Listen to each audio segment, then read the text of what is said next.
फिर कहीं हो नानक तक ना छुटे जे पग होवे चोर महला पहला मने पतुपदे सलाही ससुर दरगे इंद्र पाए तक तुट महला पहला तगना इंद्री तगना नारी पहलके थुक पवन दाढ़ी तगना पैरी तगना हथी तगना गहबा तगना अखी वे तगा आते वक्त बड़ तगे अबरा तक ले पहाड़ करे व्या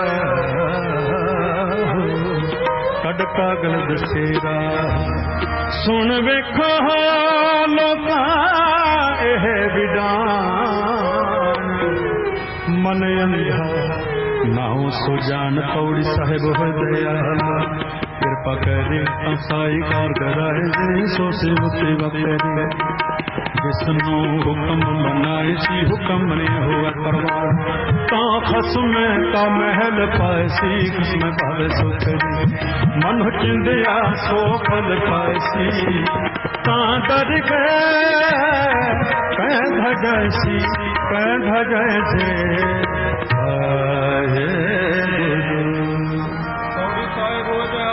करे ता खाई कार कराए सी तो सेवक सेवा करे विष्णु को मनाए सी तो मन्ने हुए प्रमाण ता खसम का महल पाए सी खसम भावे सुखरी मन चिंदिया सो फल पाए सी ता दरगाह बंधा जाए सी ता दरगाह बंधा जाए सी कोई गवहरा की नादी वेदी बहु पात कर नहीं हर हर दिखे राम राजे जिन्ना अंतर कपट विकार हैं तिना रोए क्या हर करता सब किछ जानव सिर रोग हथ दीजे जिन्ना नानक गुरमुख का सुध है हर भगत हर लीजे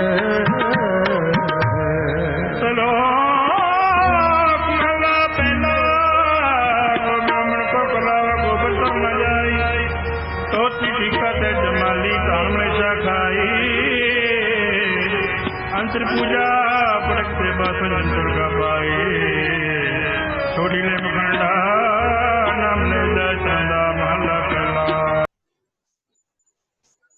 हाँ जी वाहिगुरु जी।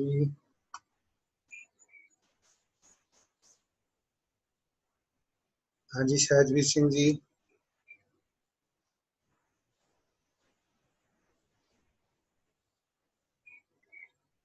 जथेदार साहब करिए शुरू जी।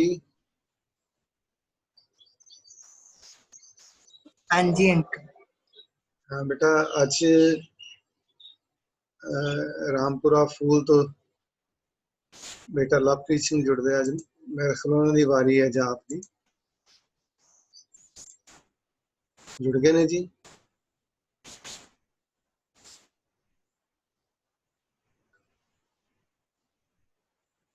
हाँ जी बेटा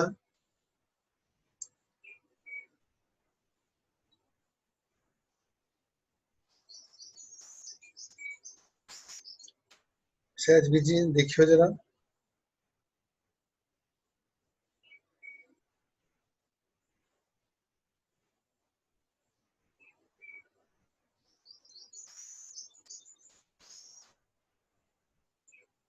आ जी लवप्रीत सिंह जी आ गए जी।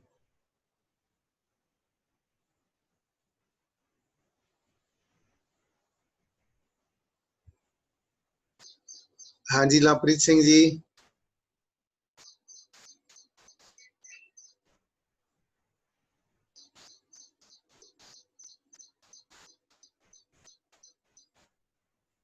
वाह जी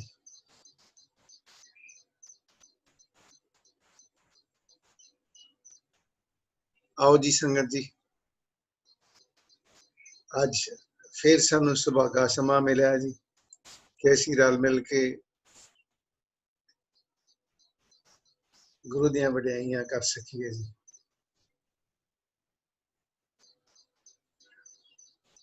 आवाज आ रही है जी सहजवीर जी? हाँ जी अंकल। अच्छा, लवप्रीत जी आवाज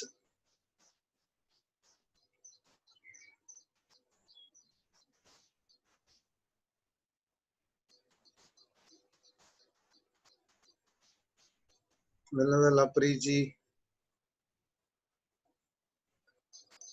प्रॉब्लम आ रही है जी, वो मैसेज लिख रहे ने। मैं जैस्मिन बेटी ਨੂੰ ਬੇਨਤੀ ਕਰਾਂਗਾ ਉਹ ਆਪਣਾ ਵੀਡੀਓ ਔਨ ਕਰਨ ਜੀ, ਆਡੀਓ ਵੀਡੀਓ ਔਨ ਕਰਨ ਤੇ ਆਪਾਂ ਜਾਪ ਦੀ ਸੇਵਾ ਸ਼ੁਰੂ ਕਰੀਏ ਜੀ।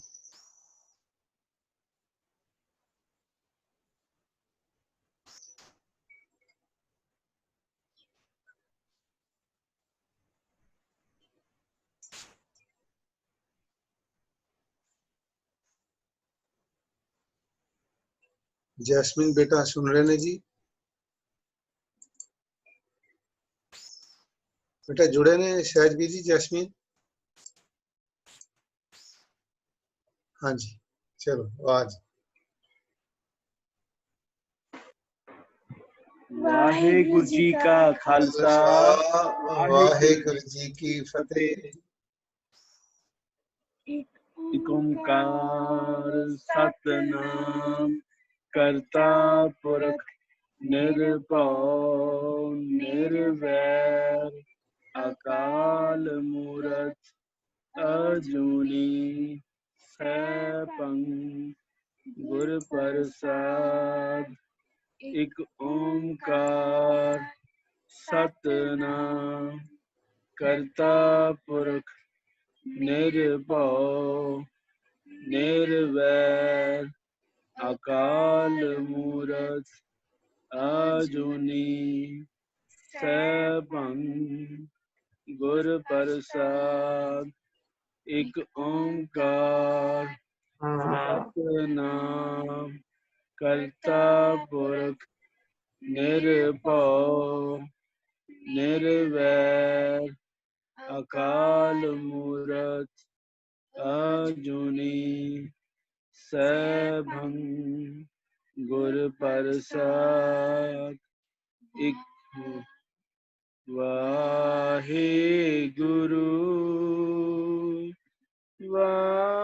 वाहेगुरु वाहेगुरु वाहेगुरु वाहेगुरु वाहेगुरु वाहेगुरु वाहेगुरु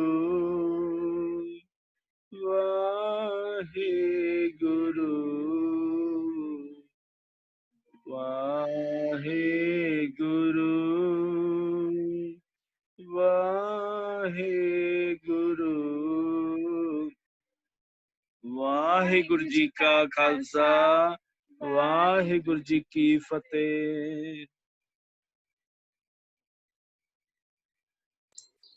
ਜੈਸਮੀਨ ਜੀ ਅੱਜ ਫੋਟੋ ਤੋਂ ਹਾਂ ਹੁਣ ਤੁਹਾਡੀ ਫੋਟੋ ਸਿੱਧੀ ਹੋਈ ਜੀ।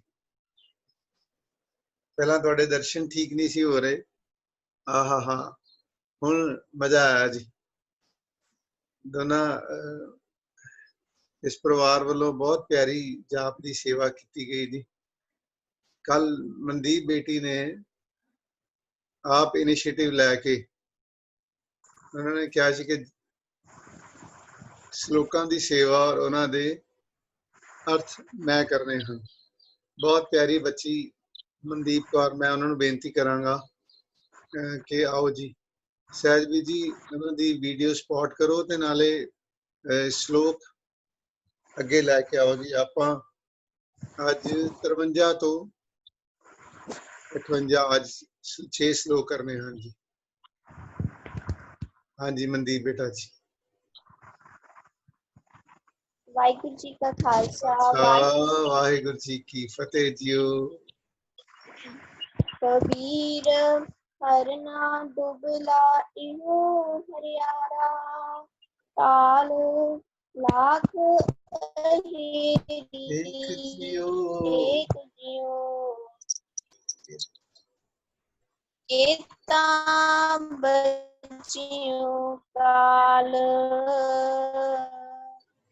कबीर हरना दुबला इहो हरियारा ताल लाख अहेरी एक जियो एता बचियो काल कबीर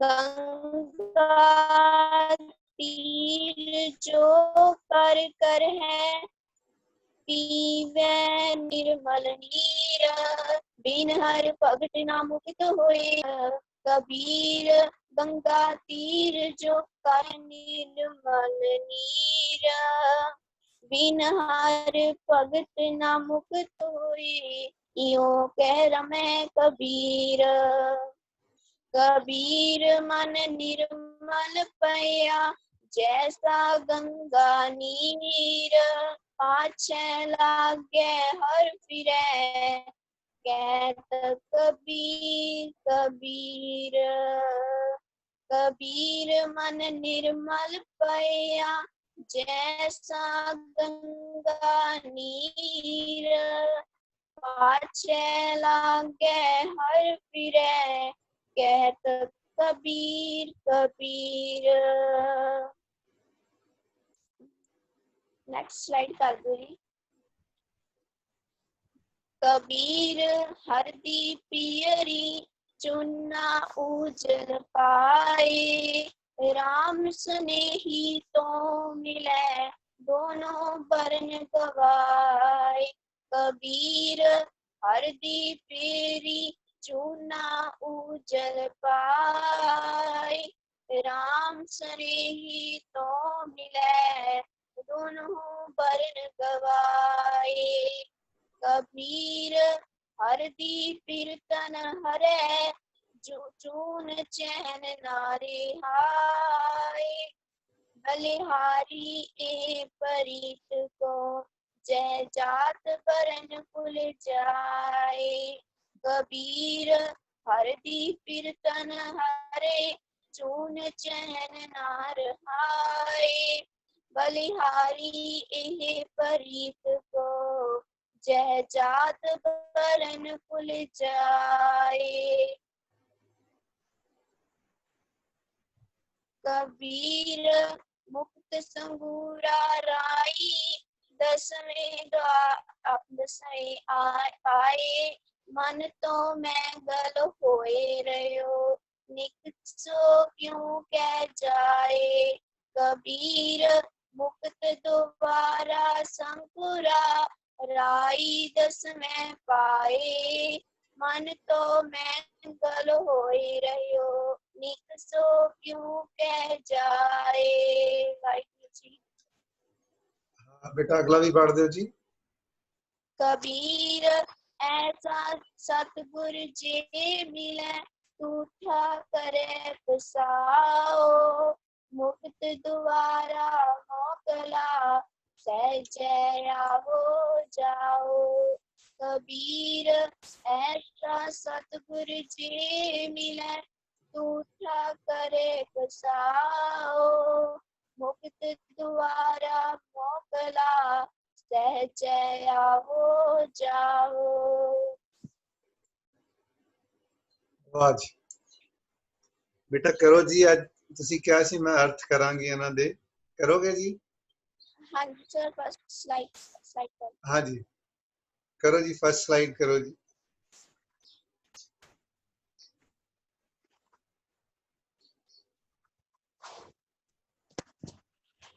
ਵਾਹਿਗੁਰੂ ਜੀ ਇਸ ਵਿੱਚ ਕਬੀਰ ਜੀ ਕਹਿੰਦੇ ਹਨ ਕਬੀਰ ਹਰਨਾ ਦੁਬਲਾ ਇਹ ਹਰ ਹਰਾ ਤਾਲ ਵੀ ਜਿਹੜਾ ਇਹ ਸੰਸਾਰ ਹੈ ਇੱਕ ਅਜਿਹਾ ਸਰੋਵਰ ਹੈ ਜਿਸ ਵਿੱਚ ਪਦਾਰਥਾਂ ਦੀ ਹਰਿਆਵਲ ਹੈ ਪਰ ਹਰਨਾ ਦੁਬਲਾ ਜਿਹੜਾ ਪਰ ਜੀਵ ਰੂਪ ਹਰਨ ਭਾਵ ਮਨੁੱਖ ਹੈ ਉਹ ਜਿਹੜਾ ਕਮਜ਼ੋਰ ਹੈ। ਜੀਵ ਤਾਂ ਇਕੱਲਾ ਹੀ ਹੈ। ਲੱਖ ਅਹੇਰੀ ਏਕ, ਲੱਖਾਂ ਦੇ ਵਿੱਚ ਏਕ ਇਕੱਲਾ ਹੀ ਹੈ।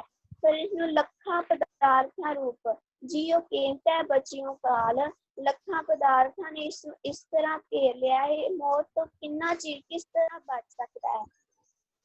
ਕਬੀਰ ਹਰਨਾ ਦੁਬਲਾ। ਸੰਸਾਰ ਇੱਕ ਸੰਸਾਰ ਜਿਹੜਾ ਸਮੁੰਦਰ ਦੀ ਤਰ੍ਹਾਂ ਹੈ। ਇਸ ਵਿੱਚ ਹਰਿਆਵਲ ਦੇ ਪਦਾਰਥ ਹਨ ਤੇ ਇਸ ਵਿੱਚ ਜਿਹੜਾ ਜੀਵ ਹੈ ਉਹ ਬਹੁਤ ਹਰਨ ਮਨੁੱਖ ਭਾਵ ਬਹੁਤ ਕਮਜ਼ੋਰ ਹੈ। ਲੱਖ ਅਹੇਰੀ ਏਕ ਜਿਉ, ਲੱਖਾਂ ਵਿੱਚੋਂ ਇੱਕ ਹੈ ਤੇ ਸਾਰੇ ਪਦਾਰਥਾਂ ਨੇ ਇਸਨੂੰ ਘੇਰਿਆ ਹੋਇਆ ਹੈ। ਸੰਸਾਰੀ ਪਦਾਰਥਾਂ ਨੇ ਇਹ ਤਾਂ ਬਚਿਓ ਕਾਲ, ਇਸ ਸੰਸਾਰੀ ਪਦਾਰਥਾਂ ਤੋਂ ਕਿੰਨਾ ਚਿਰ ਬਚ ਸਕਦਾ ਹੈ ਤੇ ਕਿੰਨਾ ਚਿਰ ਮੌਤ ਤੋਂ ਬਚ ਸਕਦਾ ਹੈ। ਹਾਂਜੀ ਨੈਕਸਟ ਜੀ। ਹਾਂਜੀ ਕਬੀਰ ਗੰਗਾ ਤੀਰ ਜੋ, ਕਰ ਕਰ ਹੈ ਪੀਵੈ ਨਿਰਮਲ ਨੀਰ। ਬਿਨ ਹਰ ਭਗਤ ਨਾ ਮੁਕਤ ਹੋਏ, ਇਉ ਕਹਿ ਰਮੈ ਕਬੀਰ। ਇਹ ਸ਼ਬਦ ਕਬੀਰ ਜੀ ਨੇ ਸ਼ਲੋਕ ਉਦੋਂ ਉਚਾਰਿਆ ਸੀ ਜਦੋਂ ਇੱਕ ਵੈਰਾਗੀ ਸੀ ਜਿਹੜਾ ਕਾਸ਼ੀ ਦੇ ਵਿੱਚ ਗੰਗਾ ਨਦੀ ਦੇ ਕੰਢੇ ਤੇ ਬੈਠ ਕੇ ਇਹ ਕਹਿ ਰਿਹਾ ਸੀ ਕਿ ਇੱਥੇ ਵਸਣ ਦੇ ਨਾਲ ਹੀ ਮੁਕਤੀ ਮਿਲ ਸਕਦੀ ਹੈ। ਪਰ ਐਵੇਂ ਹੋ ਸਕਦਾ ਹੈ ਕਿ ਕਿਤੇ ਇੱਕ ਜਗ੍ਹਾ ਬਸ ਨਦੀ ਦੇ ਕਿਨਾਰੇ ਵਸਣ ਦੇ ਨਾਲ ਮੁਕਤੀ ਮਿਲ ਸਕਦੀ ਹੈ। ਉਸ ਸਮੇਂ ਕਬੀਰ ਜੀ ਨੇ ਉਪਦੇਸ਼ ਦਿੱਤਾ, ਗੰਗਾ ਤੀਰ ਜੋ ਕਰ ਕਰੈ। ਕਬੀਰ ਜੀ ਕਹਿੰਦੇ ਹਨ ਜੇ ਇੱਥੇ ਵਸਣ ਦੇ ਨਾਲ ਮੁਕਤੀ ਮਿਲ ਸਕਦੀ ਹੈ ਤਾਂ ਤੂੰ ਇੱਥੇ ਘਰ ਹੀ ਬਣਾ ਲੈ। ਪੀਵੈ ਨਿਰਮਲ ਨੀਰ, ਤੇ ਹਰ ਰੋਜ਼ ਨਿਰਮਲ ਨੀਰ ਪਵਿੱਤਰ ਨੀਰ ਭਾਵ ਜਲ ਪੀਵੇਂਗਾ। ਬਿਨ ਹਰ ਭਗਤ ਨਾ ਮੁਕਤ ਹੋਏ, ਇਉ ਕਹਿ ਰਮੈ ਕਬੀਰ। ਇਹ ਕਹਿ ਕੇ ਮਤਲਬ ਕਿ ਕਬੀਰ ਜੀ ਕਹਿੰਦੇ ਹਨ ਬੇਸ਼ੱਕ ਤੂੰ ਇੱਥੇ ਘਰ ਬਣਾ ਲੈ, ਤੂੰ ਹਰ ਰੋਜ਼ ਨਿਰਮਲ ਪਾਣੀ ਪੀ ਲੈ, ਪਰ ਬਿਨ ਹਰ ਭਗਤ ਨਾ ਮੁਕਤ ਹੋਏ। ਪਰ ਪ੍ਰਭੂ ਦੀ ਪਰਮਾਤਮਾ ਦੀ ਭਗਤੀ ਤੋਂ ਬਿਨਾਂ ਕੋਈ ਵੀ ਮੁਕਤੀ ਨਹੀਂ ਪਾ ਸਕਦਾ। ਇਹ ਕਹਿ ਕੇ ਕਬੀਰ ਜੀ ਅੱਗੇ ਚਲੇ ਗਏ। ਕਬੀਰ ਮਨ ਨਿਰਮਲ ਭਇਆ, ਜੈਸਾ ਗੰਗਾ ਨੀਰ। ਕਬੀਰ ਜੀ ਕਹਿੰਦੇ ਹਨ ਮੇਰਾ ਮਨ ਬਿਲਕੁਲ ਨਿਰਮਲ ਹੋ ਗਿਆ, ਸਾਫ਼ ਹੋ ਗਿਆ, ਵਿਕਾਰਾਂ ਤੋਂ ਰਹਿਤ ਹੋ ਗਿਆ, ਜੈਸਾ ਗੰਗਾ ਨੀਰ, ਜਿਸ ਤਰ੍ਹਾਂ ਦਾ ਗੰਗਾ ਦਾ ਨੀਰ ਹੈ, ਗੰਗਾ ਦਾ ਜਲ ਹੈ, ਉਸ ਤਰ੍ਹਾਂ ਦਾ ਮੇਰਾ ਜਿਹੜਾ ਮਨ ਹੈ ਉਹ ਵਿਕਾਰਾਂ ਤੋਂ ਰਹਿਤ ਨਿਰਮਲ ਹੋ ਗਿਆ, ਸਾਫ਼ ਹੋ ਗਿਆ। ਪਾਛੇ ਲਾਗੋ ਹਰ ਫਿਰੈ, ਕਹਿਤ ਕਬੀਰ ਕਬੀਰ।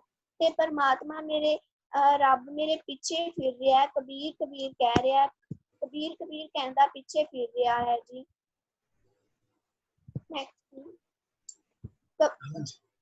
ਕਬੀਰ ਹਰਦੀ ਪੇਰੀ ਚੂਨਾ ਉਜਲ ਪਾਈ।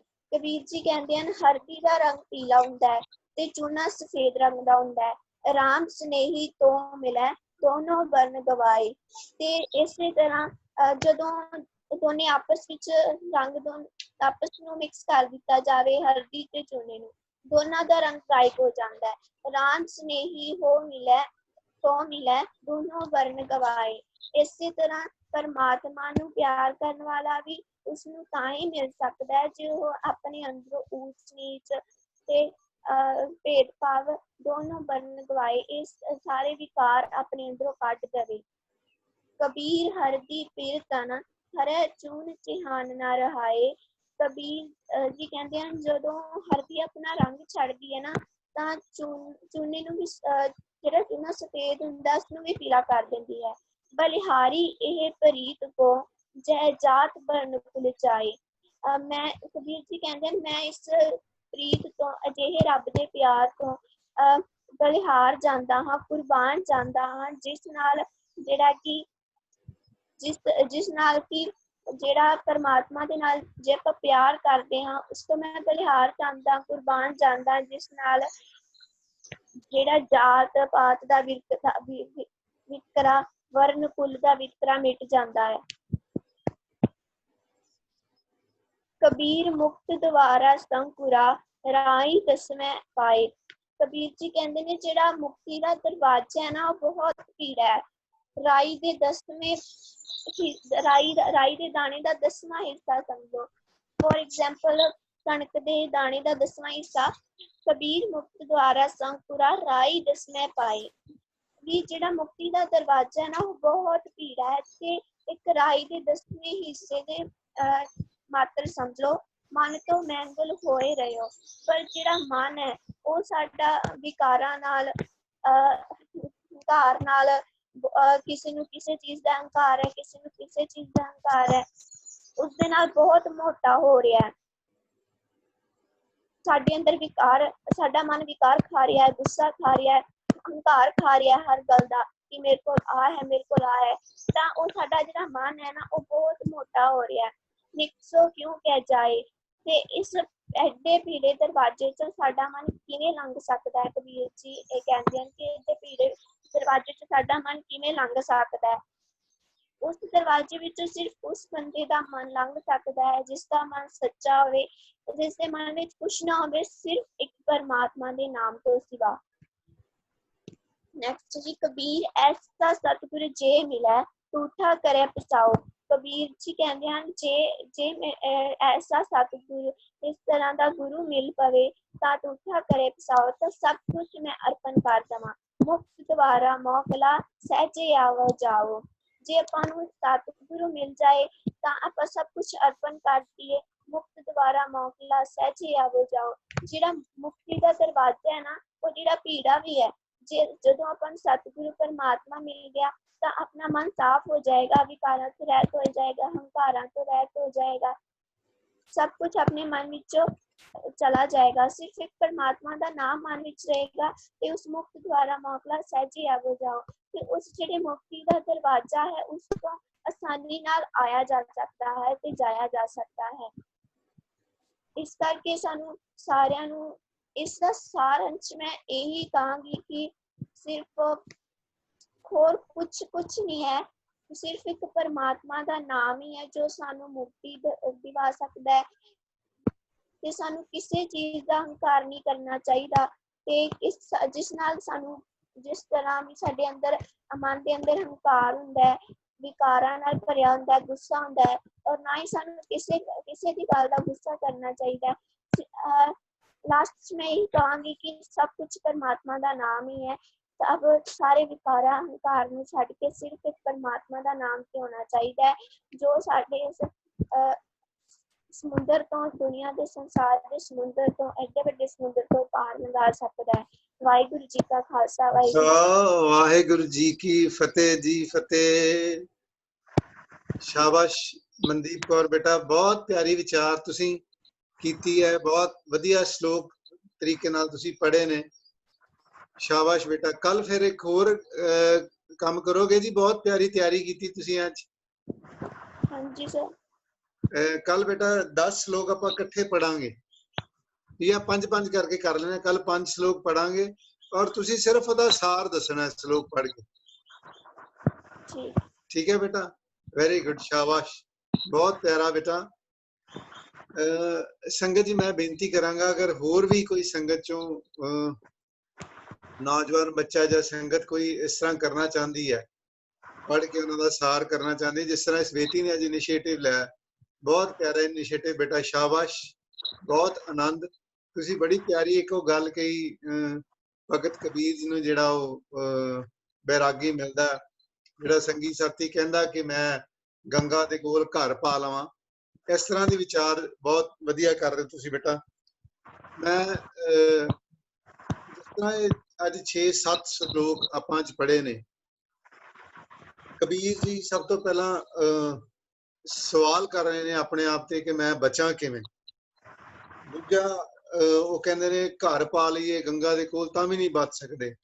ਹਾਂ, ਤੀਸਰਾ ਉਹਨਾਂ ਨੇ ਨਿਰਮਲ ਦੀ ਗੱਲ ਕੀਤੀ, ਨਿਰਮਲਤਾ ਦੀ। ਬੜੀ ਸੋਹਣੀ ਗੱਲ ਇੱਕ ਦਿਨ ਵੀਰ ਜੀ ਨੇ ਕਹੀ ਸੀ, ਕਹਿੰਦੇ ਮਨ ਬਲਵਾਨ ਨਹੀਂ, ਮਨ ਨਿਰਮਲ ਹੋਣਾ ਚਾਹੀਦਾ, ਤਾਂ ਹੀ ਸਾਡੀ ਜਿਹੜੀ ਇਹ ਯਾਤਰਾ ਸੰਸਾਰਿਕ, ਜਿਵੇਂ ਅਸੀਂ ਆਏ ਹਾਂ ਪ੍ਰਮਾਤਮਾ ਨੂੰ ਮਿਲਣ ਵਾਸਤੇ, ਤੇ ਪ੍ਰਮਾਤਮਾ ਸਾਡੇ ਪਿੱਛੇ ਪਿੱਛੇ ਹੋ ਲੱਗੇਗਾ। ਬਹੁਤ ਪਿਆਰੀ ਗੱਲ ਸੀ, ਆਪਾਂ ਇਹ ਵਿਚਾਰ ਕੀਤੀ ਪਹਿਲਾਂ।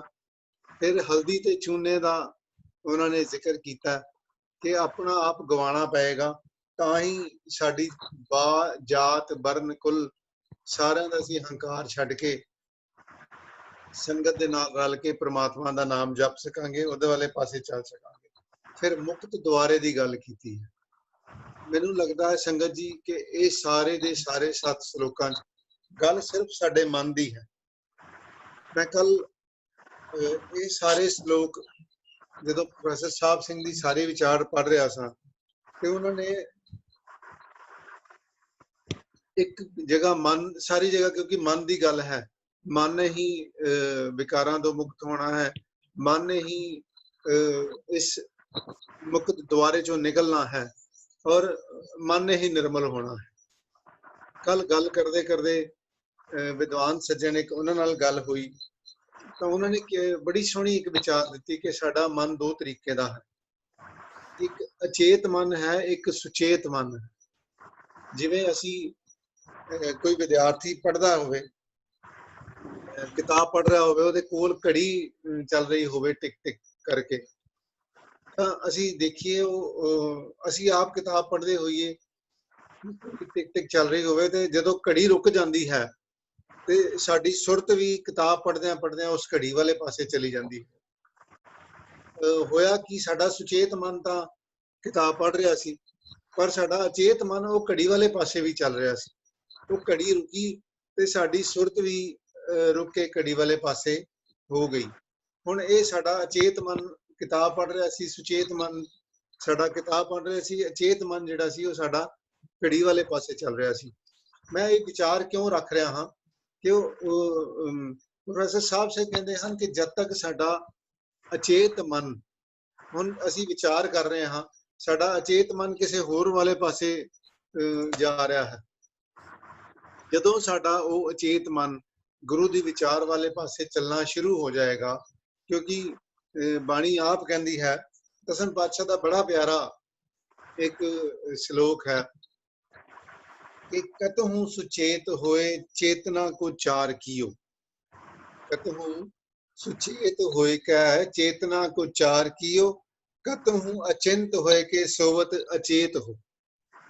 वैसे उन्होंने परमात्मा दे परथाए कही है कि कदी तू अचेत है, कदी तू सुचेत है। बिल्कुल असी भी उन्होंने बच्चे हैं, असी भी उहदे अंश हाँ, असी भी उस तरह ही रिएक्ट कर रहे हैं। ਅਚੇਤ ਤੇ ਸੁਚੇਤ ਮਨ ਬਾਰੇ ਬਾਣੀ ਵੀ ਬਹੁਤ ਪਿਆਰਾ ਵਿਚਾਰ ਦਿੰਦੀ ਹੈ।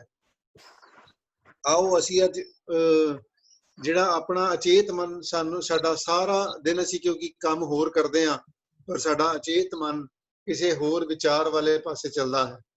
ਕੋਸ਼ਿਸ਼ ਕਰੀਏ ਕਿ ਜਿਹੜਾ ਸਾਡਾ ਅਚੇਤ ਮਨ ਹੈ, ਅਗਰ ਉਹ ਸਾਰੀ ਰਾਤ ਪਰਮਾਤਮਾ ਦਾ ਸਿਮਰਨ ਕਰਦਾ ਹੈ ਤੇ ਸਾਡਾ ਸਰੀਰ ਵੀ, ਸਾਡਾ ਸੁਚੇਤ ਮਨ ਵੀ ਸਵੇਰੇ परमात्मा ਦੇ ਵਿਚਾਰ ਕਰਦਾ ਹੋਇਆ ਹੀ ਜਾਗਦਾ ਹੈ ਤੇ ਸਾਰੀ ਰਾਤ ਸਾਡਾ ਸਿਮਰਨ ਚੱਲਦਾ ਹੈ। ਅਸੀਂ ਸਿਮਰਨ ਸਾਰੇ ਕਹਿੰਦੇ ਆ ਕਿ ਸਿਮਰਨ ਕਰਨਾ ਚਾਹੀਦਾ ਹੈ। ਇਸ ਤਰ੍ਹਾਂ ਸਾਡਾ ਜਿਹੜਾ ਮਨ ਹੈ ਉਹ ਮੁਕਤ ਦੁਆਰੇ ਵਿੱਚੋਂ ਵੀ ਲੰਘ ਜਾਏਗਾ, ਸਾਰੇ ਲਾਖ ਹੇਰੀ ਨੂੰ ਵੀ ਕਾਊਂਟਰੈਕਟ ਕਰ ਸਕਦਾ ਹੈ। ਕਿਉਂਕਿ ਸਾਡੇ ਕੋਲ ਬੜੀਆਂ ਸਾਰੀਆਂ ਐਗਜ਼ਾਮਪਲਸ ਹਨ ਇਤਿਹਾਸ ਵਿੱਚੋਂ। ਮੈਂ ਗੱਲ ਕਰਾਂ ਗੁਰੂ ਦੇ ਮੋਰਚੇ ਦੀ, ਅਕਾਲੀ ਮੋਰਚਾ ਲੱਗਾ ਸੀ ਗੁਰੂ ਕੇ ਬਾਗ ਦਾ। ਕਿਸ ਤਰ੍ਹਾਂ ਸੰਗਤਾਂ ਨੇ ਸਿਰਫ ਤੇ ਸਿਰਫ ਇੱਕ ਬਾਜ ਨੂੰ ਦੇਖ ਕੇ ਬਹੁਤ ਜ਼ਿਆਦਾ ਜੋਸ਼ ਵਿੱਚ ਆਏ ਤੇ ਉਹਨਾਂ ਨੇ ਉਹ ਮੋਰਚਾ ਸਫਲ ਕੀਤਾ। ਛੋਟਾ ਜਿਹਾ ਇੱਕ ਦ੍ਰਿਸ਼ਟਾਂਤ ਭਾਈ ਸਾਹਿਬ ਇਸ ਚੀਜ਼ ਨੂੰ ਲੈ ਕੇ ਪ੍ਰੋਫੈਸਰ ਸਾਹਿਬ ਸਿੰਘ ਜੀ ਉਸ ਸੰਗਤ ਨੂੰ, ਸੰਗਤ ਦੇ ਮੁਖਾਤਿਬ ਹੁੰਦੇ ਹਨ, ਕਹਿੰਦੇ ਹਨ ਕਿ ਸਿਰਫ ਇੱਕ ਬੰਦੇ ਨੇ 2 ਲਾਈਨਾਂ ਕਹੀਆਂ ਸੀ, ਕੋਈ ਪੂਰਾ ਲੈਕਚਰ ਨਹੀਂ ਸੀ ਦਿੱਤਾ ਤੇ ਸਾਰੀ ਸੰਗਤ ਨੇ ਉਹ ਮੋਰਚਾ ਜਿਹੜਾ ਸੀ ਉਹ ਸਫਲ ਕਰ ਰਿਹਾ ਸੀ। ਕਹਿੰਦੇ ਸਨ ਕਿ ਸ੍ਰੀ ਕਲਗੀਧਰ ਦਾ ਬਾਜ ਤੁਹਾਡੇ ਹੌਸਲੇ ਵਾਸਤੇ ਸਿਰ ਤੇ ਖੜਾ ਹੈ, ਦੇਖਿਓ ਕਿ ਖਾਲਸਾਈ ਸ਼ਾਨ ਨੂੰ ਕੋਈ ਕਲੰਕ ਨਾ ਲੱਗੇ। ਬਸ ਉਹ ਚਿੰਨ੍ਹ ਨੂੰ ਦੇਖ ਕੇ ਉਹਨਾਂ ਦੇ ਅਚੇਤ ਮਨ ਵਿੱਚ ਇਹ ਆਈ ਸੀ ਕਿ ਸਾਡੀ ਕੌਮ ਤੇ ਕੋਈ ਕਲੰਕ ਨਹੀਂ ਲੱਗਣਾ ਚਾਹੀਦਾ। ਤੇ ਉਹ ਡੰਡਿਆਂ ਦੀ ਮਾਰ ਖਾ ਕੇ ਵੀ ਉਹਨਾਂ ਨੇ ਉਹ ਜਿਹੜਾ ਗੁਰੂ ਕੇ ਬਾਗ ਦਾ ਮੋਰਚਾ ਸੀ ਉਹ ਜਿੱਤਿਆ ਸੀ। ਮੈਂ ਗੱਲ ਕਰਾਂ ਅਚੇਤ ਮਨ ਦੀ ਤੇ ਸੁਚੇਤ ਮਨ ਦੀ, ਕਿ ਸਾਨੂੰ ਹਮੇਸ਼ਾ, ਜਿਵੇਂ ਅੱਜ ਬੱਚੀ ਨੇ ਵੀ ਕਿਹਾ, ਕਿ ਉਹ ਜਿਹੜਾ ਸਾਡਾ ਹੰਕਾਰ ਹੈ, ਜਿਹੜਾ ਸਾਡਾ ਅਚੇਤ ਮਨ ਹੈ ਜਾਂ ਹੰਕਾਰ ਵਾਲੇ ਪਾਸੇ ਚੱਲੇਗਾ, या निर्मलताई वाले पासे चलेगा, नाम वाले पासे चलेगा। क्योंकि बाणी आप कहती है कि बालक अचेत जैसे करत लीला अनेक, सुचित चिंतन पे सबे बिसरात है।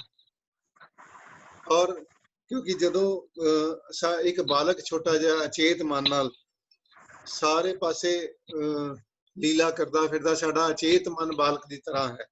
ਪਰ ਜਦੋਂ ਸਿਮਰਨ ਹੁੰਦਾ ਹੈ, ਜਦੋਂ ਸੰਗਤ ਮਿਲਦੀ ਹੈ, ਜਦੋਂ ਚਿੰਤਨ ਹੁੰਦਾ ਹੈ, ਤੇ ਸਾਰਾ ਕੁਝ ਭੁੱਲ ਕੇ ਗੁਰੂ ਵਾਲੇ ਪਾਸੇ ਲੱਗ ਜਾਂਦਾ ਹੈ, ਸੰਗਤ ਵਾਲੇ ਪਾਸੇ ਲੱਗ ਜਾਂਦਾ ਹੈ। ਹਾਂਜੀ, ਮਨਦੀਪ ਬੇਟੀ ਦਾ ਹੈਂਡ ਰੇਜ਼ ਹੈ ਜੀ। ਹਾਂਜੀ, ਕੀ ਕਹਿਣਾ ਚਾਹੋਗੇ ਜੀ? ਸਰ ਮੈਂ ਕਹਿਣਾ ਚਾਹਾਂਗੀ ਕਿ ਜਿਵੇਂ ਤੁਸੀਂ ਇਸ ਚੇਤ ਤੇ ਅਚੇਤ ਮਨ ਦੀ ਗੱਲ ਕੀਤੀ ਹੈ, ਇਸੇ ਤਰ੍ਹਾਂ ਸਾਡਾ ਮਾਈਂਡ ਵੀ ਦੋ ਤਰ੍ਹਾਂ ਦਾ ਹੁੰਦਾ ਹੈ, ਕ੍ਰੀਏਟਿਵ ਔਰ ਲੌਜੀਕਲ ਮਾਈਂਡ। ਜੇ ਅਸੀਂ ਕ੍ਰੀਏਟਿਵ ਮਾਈਂਡ ਨਾਲ ਕੁਝ ਲਰਨ ਕਰਦੇ ਹਾਂ ਤਾਂ ਸਾਨੂੰ ਕਦੇ ਨਹੀਂ ਭੁੱਲਦਾ। ਜੇਕਰ ਅਸੀਂ ਲੌਜੀਕਲ ਮਾਈਂਡ ਨਾਲ ਲਰਨ ਕਰਾਂਗੇ ਸਾਨੂੰ ਜਲਦੀ ਉਹ ਭੁੱਲ ਜਾਂਦਾ ਹੈ। ਐਗਜ਼ਾਮ ਵਿੱਚ ਵੀ ਬਹੁਤ ਸਾਰੇ ਬੱਚੇ ਲੌਜੀਕਲ ਮਾਈਂਡ ਨਾਲ ਯਾਦ ਕਰਦੇ ਨੇ, ਆਈ ਮੀਨ ਰੱਟਾ ਲਗਾਉਂਦੇ ਨੇ ਤੇ ਉਸਨੂੰ ਪੇਪਰ ਵਿੱਚ ਜਾ ਕੇ ਭੁੱਲ ਜਾਂਦਾ ਹੈ। ਇਸੇ ਤਰ੍ਹਾਂ ਜੇ ਅਸੀਂ ਸੁਚੇਤ ਮਨ ਦੇ ਨਾਲ ਬਾਣੀ ਪੜਾਂਗੇ ਤਾਂ ਸਾਡੇ ਮੁਸਕਰਾ ਕੇ ਜਿਹੜੇ 5 ਗੁਣ ਹਨ ਬਾਣੀ ਪੜ੍ਹਨ ਦੇ, ਉਸ ਤਰ੍ਹਾਂ ਬਾਣੀ ਪੜਾਂਗੇ ਤਾਂ ਸਾਡੇ ਅੰਦਰ ਜਿਹੜੇ ਅਰਥ ਨੇ ਉਹ ਵੀ ਵਸਣਗੇ ਤੇ ਸਾਨੂੰ ਸਮਝ ਲੱਗੇਗੀ ਕਿ ਗੁਰੂ ਜੀ ਕੀ ਗੱਲ ਕਰ ਰਹੇ ਨੇ। ਜੇ ਅਸੀਂ ਅਚੇਤ ਮਨ ਨਾਲ ਗੱਲ ਕਰਾਂਗੇ, ਜੇ ਆਪਾਂ ਪਾਠ ਕਰਦੇ ਹੋਵਾਂਗੇ ਤੇ ਸਾਡਾ ਜਿਹੜਾ ਮਾਈਂਡ ਹੈ, ਮਨ ਹੈ, ਉਹ ਸਾਡਾ ਟਾਈਮ ਵੱਲ ਹੋਏਗਾ ਕਿ ਕਿੰਨਾ ਕੁ ਟਾਈਮ ਹੋ ਗਿਆ ਸਾਨੂੰ ਪਾਠ ਕਰਦੇ ਨੂੰ, ਤਾਂ ਸਾਡਾ ਪਾਠ ਕੀਤਾ ਸਫਲ ਨਹੀਂ ਹੋ ਸਕਦਾ। ਜੇਕਰ ਅਸੀਂ ਸੁਚੇਤ ਮਨ ਨਾਲ ਪਾਠ ਕਰਾਂਗੇ ਤਾਂ ਸਾਡੇ ਅੰਦਰ ਅਰਥ ਵਸਣਗੇ, ਸਾਨੂੰ ਪਤਾ ਲੱਗੇਗਾ ਕਿ ਗੁਰੂ ਜੀ ਸਾਨੂੰ ਕੀ ਸਮਝਾ ਰਹੇ ਨੇ। ਤੇ ਪਰ ਜੇਕਰ ਅਸੀਂ ਅਚੇਤ ਨਾ ਕਰਾਂਗੇ ਫਿਰ ਸਾਡੇ ਅੰਦਰ ਤਾਂ ਉਹੀ ਹੈ ਜੋ ਪਹਿਲਾਂ ਵਿਕਾਰ ਸਨ ਵਿਰਸਾ ਸੀ। ਇਸੇ ਤਰ੍ਹਾਂ ਕ੍ਰੀਏਟਿਵ ਤੇ ਲੌਜੀਕਲ ਮਾਈਂਡ ਹੁੰਦਾ ਹੈ। ਵਾਹਿਗੁਰੂ ਜੀ ਕਾ ਖਾਲਸਾ, ਵਾਹਿਗੁਰੂ ਜੀ ਕੀ ਫਤਿਹ। ਸ਼ਾਬਾਸ਼ ਬੇਟਾ, ਬਹੁਤ ਵਧੀਆ ਜੀ ਕਿ ਤੁਸੀਂ ਅਗਰ ਸੁਚੇਤ ਮਨ ਨਾਲ ਸੰਗਤ ਕਰ ਰਹੇ ਹੋ, ਅਚੇਤ ਮਨ ਵੀ ਤੁਹਾਡਾ ਬਾਣੀ ਵਿਚਾਰ ਰਿਹਾ ਹੈ। ਵਾਹ ਜੀ, ਸ਼ਾਬਾਸ਼ ਬੇਟਾ। ਔਰ ਸਾਰਾ ਦਿਨ ਤੁਸੀਂ ਕੰਮ ਕਰ ਰਹੇ ਹੋ, ਉਹੀ ਅਚੇਤ ਮਨ ਤੁਹਾਡਾ ਸਵੇਰ ਦੀ ਕੀਤੀ ਹੋਈ ਵਡਿਆਈ ਵਿਚਾਰ ਜਾਂ ਸਵੇਰ ਦਾ ਕੀਤਾ ਹੋਇਆ ਤੁਹਾਡਾ ਇਹ ਸਾਰੀ ਕਲਾਸ, ਉਹਨੂੰ ਸਾਰਾ ਦਿਨ ਅਟੈਂਡ ਕਰਦਾ ਰਹਿੰਦਾ ਹੈ, ਜਾਂ ਉਹਦੇ ਚ ਜਿਹੜੀਆਂ ਆਪਾਂ ਸਾਰੀਆਂ ਚੀਜ਼ਾਂ ਵਿਚਾਰੀਆਂ ਹਨ ਉਧਰਲੇ ਪਾਸੇ ਚੱਲਦਾ ਰਹਿੰਦਾ ਹੈ। ਤੇ ਤੁਹਾਡਾ ਸਾਰੀ ਉਮਰ, ਤੁਹਾਡੀ ਸਾਰਾ ਜੀਵਨ, ਤੁਹਾਡਾ ਜਿਹੜਾ ਅਚੇਤ ਮਨ ਹੈ ਉਹ ਬਾਣੀ ਨਾਲ ਜੁੜਿਆ ਰਹੇਗਾ। ਜੋ ਜੋ ਅਸੀਂ ਕਰਦੇ ਹਾਂ ਉਹ ਸਾਰਾ ਕੁਝ ਸਾਡਾ ਅਚੇਤ ਮਨ ਵਿੱਚ ਸਟੋਰ ਹੋ ਰਿਹਾ ਹੈ। ਅਗਰ ਅਸੀਂ ਉਹਦੇ 'ਚ ਟੀਵੀ ਪਾਵਾਂਗੇ ਜਾਂ ਹੋਰ ਗੱਲਾਂ ਗੱਪਾਂ ਪਾਵਾਂਗੇ ਜਾਂ ਜਿਹੜੇ ਅਸੀਂ ਸੰਸਾਰਿਕ ਹਉਮੈ ਕਰ ਰਹੇ ਹਾਂ, ਵਿਕਾਰ ਕਰ ਰਹੇ ਹਾਂ, ਉਹ ਉਹਦੇ 'ਚ ਪਾਵਾਂਗੇ ਤੇ ਵਾਪਸ ਸਾਨੂੰ ਉਹੀ ਮਿਲੇਗਾ। ਅਗਰ ਅਸੀਂ ਅਚੇਤ ਮਨ ਵਿੱਚ ਪਿੱਛੇ ਬੈਠੇ ਸਿਮਰਨ ਕਰ ਰਹੇ ਹਾਂ ਜਾਂ ਸਾਡੇ ਅੰਦਰ ਵਿਚਾਰ ਚੱਲ ਰਹੇ ਹਨ ਤਾਂ ਉਹ ਸਟੋਰ ਹੋਣਗੇ ਤੇ ਸਾਰਾ ਜੀਵਨ ਉਹ ਅਚੇਤ ਮਨ ਸਾਨੂੰ ਵਾਪਸ ਕਰੇਗਾ। ਮੈਂ ਛੋਟੀ ਜਿਹੀ ਇੱਕ ਐਗਜ਼ਾਮਪਲ ਹੋਰ ਦੇਣਾ ਮਨਦੀਪ ਬੇਟਾ। ਸਾਨੂੰ ਅਸੀਂ ਅਗਰ ਮੈਂ ਇੱਕ ਵਾਰੀ, ਮੈਨੂੰ ਯਾਦ ਹੈ ਮੈਂ ਮੈਥਮੈਟਿਕਸ ਦਾ ਪੇਪਰ ਕਰ ਰਿਹਾ ਸੀ, ਉਹ ਕਰਦੇ ਕਰਦੇ ਮੈਨੂੰ ਇੱਕ ਸਵਾਲ 2-3 ਵਾਰੀ ਕੀਤਾ, ਮੇਰੇ ਕੋਲ ਨਿਕਲਿਆ ਨਹੀਂ। ਮੈਂ ਫਿਰ ਸਾਰਾ ਪੇਪਰ ਕਰਨਾ ਸ਼ੁਰੂ ਕਰਤਾ ਔਰ ਅਖੀਰ ਤੇ ਜਦੋਂ ਮੈਂ ਉਹ ਪੇਪਰ ਕਰਨਾ ਸ਼ੁਰੂ ਕੀਤਾ ਤੇ ਉਹ ਸਵਾਲ ਬੜੇ ਆਸਾਨੀ ਨਾਲ ਨਿਕਲ ਗਿਆ। ਮੈਂ ਇਹ ਸਵਾਲ ਫਿਰ ਕਿਸੇ ਨੂੰ ਕੀਤਾ ਵੀ ਇਹ ਕੀ ਹੋਇਆ ਮੇਰੇ ਨਾਲ। ਉਹਨਾਂ ਨੇ ਕਿਹਾ ਸਾਡਾ ਜਿਹੜਾ ਸਬਕੌਂਸ਼ੀਅਸ ਮਾਈਂਡ ਹੈ ਨਾ, ਉਹ ਹਮੇਸ਼ਾ ਕੰਮ ਕਰਦਾ ਰਹਿੰਦਾ। ਜਿਹੜਾ ਕੌਂਸ਼ੀਅਸ ਮਾਈਂਡ ਹੈ ਉਹਦੇ ਨਾਲ ਤੁਸੀਂ ਬਾਕੀ ਪੇਪਰ ਕੀਤਾ, ਪਰ ਤੁਹਾਡਾ ਜਿਹੜਾ ਸਬਕੌਂਸ਼ੀਅਸ ਮਾਈਂਡ ਆ, ਅਚੇਤ ਮਨ ਸੀਗਾ, ਉਹ ਵਾਲਾ ਕੁਐਸਚਨ ਕਰਨਾ ਸ਼ੁਰੂ ਕਰਤਾ ਉਹਨੇ ਜਿਹੜਾ ਤੁਸੀਂ ਛੱਡਿਆ ਸੀ। ਤੇ ਤੁਸੀਂ ਸਹਿਜੇ ਹੀ ਪੇਪਰ ਦੇ ਅਖੀਰ ਤੇ ਉਹ ਅਚੇਤ ਮਨ ਨੇ ਤੁਹਾਨੂੰ ਸਾਰਾ ਪੇਪਰ ਸੋਲਵ ਕਰਤਾ। ਸਾਡੀ ਜ਼ਿੰਦਗੀ ਦਾ ਜਿਹੜਾ ਪੇਪਰ ਹੈ ਨਾ, ਉਹ ਸੰਗਤ ਜੀ ਅਚੇਤ ਮਨ ਨੇ ਸੋਲਵ ਕਰਨਾ। ਉਹ ਇਸ ਕਰਕੇ ਅਸੀਂ ਜਿਹੜੇ ਵੀ ਸਾਡੇ ਕੋਲ ਤਕਲੀਫ ਆਉਂਦੀ ਹੈ ਜਾਂ ਗੁਰੂ ਤੋਂ ਬਗੈਰ ਕੋਈ ਅਸੀਂ ਗੱਲ ਕਰਦੇ ਹਾਂ, ਉਹ ਅਸੀਂ ਅਚੇਤ ਮਨ ਨੂੰ ਦੇ ਦਈਏ ਜੀ, ਤਾਂ ਕਿ ਉਹ ਅਚੇਤ ਮਨ ਸਾਡੀ ਜ਼ਿੰਦਗੀ ਦੀ ਜਿਹੜੀ ਪ੍ਰੋਬਲਮ ਹੈ, ਉਹ ਜਿਹੜਾ ਅਸੀਂ ਸਿਮਰਨ ਨਹੀਂ ਕਰ ਸਕਦੇ ਜਾਂ ਹੋਰ ਖਪਕ ਵਾਲਿਆਂ 'ਚ ਲੱਗੇ ਹਾਂ, ਉਹ ਸੋਲਵ ਕਰ ਦੇਗਾ। ਵਾਹ ਜੀ। ਮੈਂ ਫਰਮਾਨ ਕਹਿੰਦੇ ਜੀ, ਦੁਬਾਰਾ ਰਿਪੀਟ ਕਰ ਦਿਓ ਜੀ। ਭਾਈ ਗੁਰਦਾਸ ਜੀ ਕਹਿੰਦੇ ਨੇ, ਬਾਲਕ ਅਚੇਤ ਜੈਸੇ ਕਰਤ ਲੀਲਾ ਅਨੇਕ, ਸੁਚਿਤ ਚਿੰਤਨ ਪਏ ਸਭੇ ਬਿਸਰਾਤ ਹੈ। ਪਾਤਸ਼ਾਹ ਬਾਣੀ 'ਚ ਕਹਿੰਦੇ ਨੇ, ਮਨ ਅਚੇਤ ਪਾਪ ਤੇ ਡਰ ਰਹੇ। ਜਿਹੜਾ ਤੇਰਾ ਅਚੇਤ ਮਨ ਨੇ ਪਾਪ ਕਰਨਾ ਹੈ, ਤੁਸੀਂ ਕਿੱਥੇ ਗਾਫਲ ਹੋਇਆ ਹੈ, ਉਹਦੇ ਤੋਂ ਡਰ। ਵਾਹ ਜੀ। ਮੈਂ ਪਰਵਿੰਦਰ ਵੀਰ ਜੀ ਨੂੰ ਬੇਨਤੀ ਕਰਾਂਗਾ ਕਿ ਉਹ ਵੀ ਕਰਨ ਦੀ ਵਿਚਾਰ ਅੱਜ ਬਹੁਤ ਸਾਰੇ ਵਿਚਾਰ ਚੇਤ ਮਨ ਤੇ ਹੋ ਗਏ ਜੀ। ਹਾਂਜੀ ਪਰਵਿੰਦਰ ਵੀਰ ਜੀ।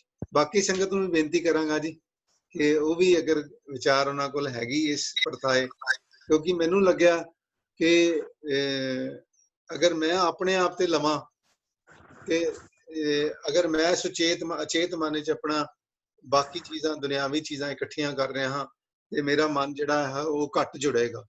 ਅਗਰ ਮੈਂ ਸੁਚੇਤ ਮਨ ਨਾਲ ਭਾਵੇਂ ਜਿੰਨਾ ਮਰਜ਼ੀ ਕਰ ਲਾਂ, ਪਰ ਜਦ ਤੱਕ ਆਪਣੇ ਅਚੇਤ ਮਨ ਨੂੰ ਮੈਂ ਬਾਣੀ ਨਹੀਂ ਦਿੰਦਾ, ਉਦੋਂ ਤੱਕ ਇਹ ਜਿਹੜੀ ਸਾਡੀ ਕੀਤੀ ਹੋਈ ਸਾਰੀ ਕਾਰਵਾਈ ਹੈ